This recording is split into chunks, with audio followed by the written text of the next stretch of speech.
रामायण एक अमर महाकाव्य।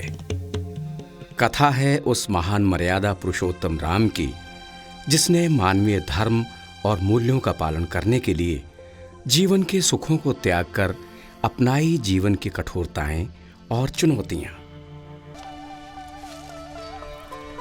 लगता है उसने जल पी लिया है। अब मैं इत्मीनान से उसका शिकार कर सकता हूं।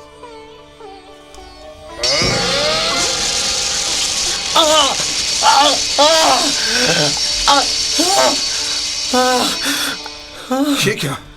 ये तो किसी पुरुष की आवाज है। यानी वो कोई जानवर नहीं था। हे भगवान, ये मेरे हाथों से क्या हो गया?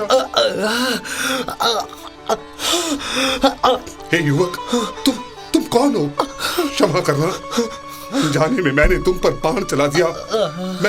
मैं समझा था कि कोई जंगली जानवर जल पीने आया है। क्या नाम है तुम्हारा? श्रवण कुमार। इतनी रात गए यहाँ कैसे आना हुआ था?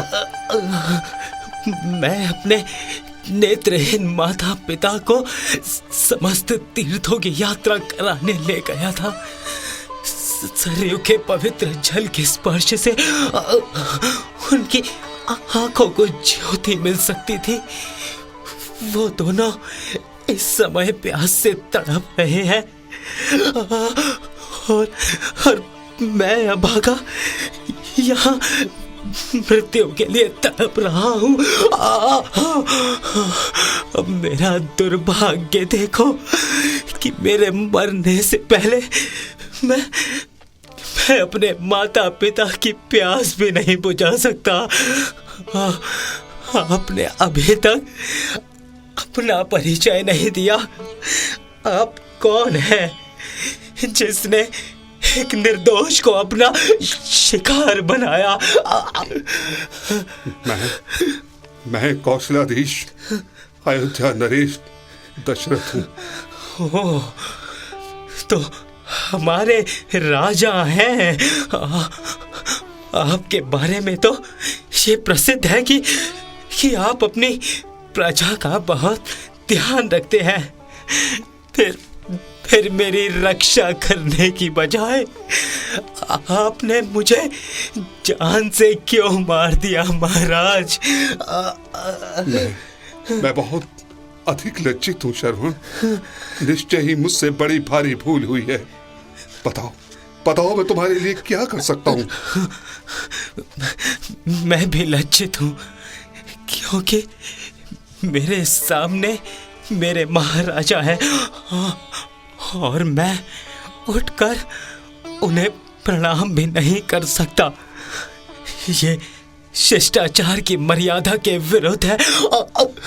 ऐसा मत कहो श्रवण। बताओ मैं तुम्हारे लिए क्या कर सकता हूँ?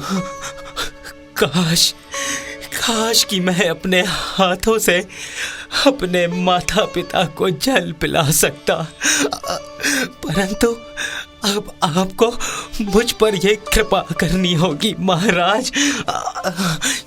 यहाँ से थोड़ी दूर पर मेरे माता पिता कांवर में बैठे मेरी प्रतीक्षा कर रहे हैं। कृपा कर आप उन्हें जल पिला दीजिए और मेरी तरफ से क्षमा मांगना कि मैं अभागा उनकी और सेवा ना कर सका।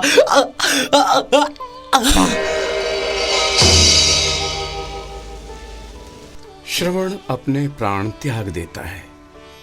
अब महाराज दशरथ भारी मन से जल लेकर उसके माता पिता के पास आते हैं।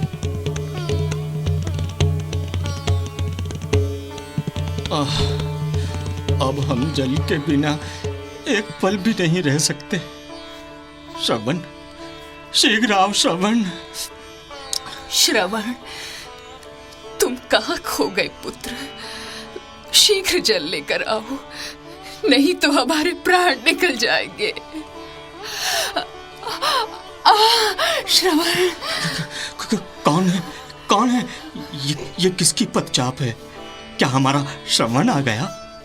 नहीं स्वामी, ये हमारा श्रवण नहीं हो सकता। मैं उसकी पंजा पहचानती हूँ।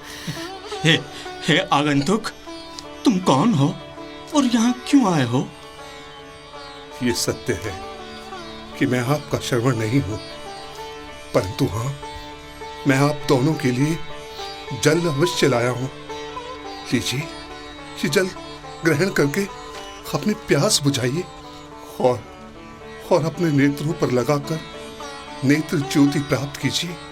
किंतु श्रवण कहाँ है और तुम कौन हो? हम केवल अपने पुत्र के हाथों से ही जल पिएंगे। कहाँ है हमारा श्रवण? आगंतुक, तुम मौन क्यों हो? कुछ कहते क्यों नहीं? कैसे कहूं, कैसे बताऊं कि आपका होनहार पुत्र अब इस दुनिया में नहीं रहा। इस पापी दशरथ के बाण से वो परलोक सिधार गया। रे दुष्ट, ये तुमने क्या किया?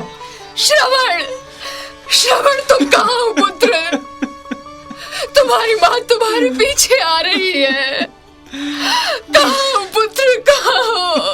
कृपया कर मुझे क्षमा कर दे और जल ग्रहण कर ले। कदापि नहीं, तुमने हमारे पुत्र को मार डाला, जिसके कारण अब हम भी अपने प्राण त्याग रहे हैं। नहीं, ऐसा मत कहिए। मैं जीवन भर श्रवण की तरह आप दोनों की सेवा करूंगा, आपको महलों में लेकर चलूंगा। समस्त संसार में कोई भी श्रवण जैसे अपने माता पिता की सेवा नहीं कर सकता। हमारा पुत्र नहीं तो हमारे जीवन और नेत्रों का भी कोई लाभ नहीं। लाओ दशरथ, थोड़ा जल मेरे हाथ में डालो। मैं तुम्हें श्राप देना चाहती हूँ। जिस प्रकार मैं अपने पुत्र के हाथ से जल ग्रहण करने के लिए तड़प तड़प कर मर रही हूँ, उसी प्रकार तुम भी तड़प तड़प कर अपने प्राण त्यागोगे।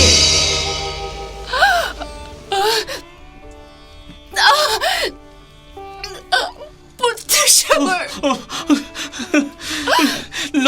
ला पापी ला, थोड़ा जल मुझे भी दे, मैं भी तुझे श्राप दूंगा। जिस प्रकार मैं अपने पुत्र के वियोग में जान दे रहा हूँ, उसी प्रकार तुम भी पुत्र वियोग में तड़प तड़प कर मरोगे, तड़प तड़प कर मरोगे। अंतिम क्षणों में तुम्हारा भी कोई पुत्र तुम्हें जल पिलाने के लिए मौजूद नहीं होगा।